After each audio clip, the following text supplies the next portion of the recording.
So to get to the point where we are right now with the engine, already about like 100 hours of work. Just the cleaning process, it takes 5-6 days to do.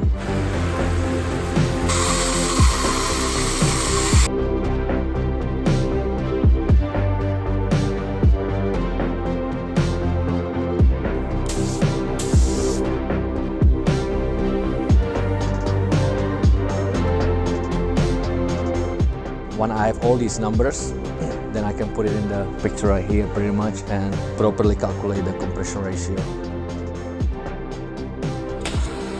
The engine is pretty much completely assembled. Got some interesting features here which I added to it. The one major was upgrade from 3.6 to 3.8. So I upsized the engine to larger cylinders and the pistons.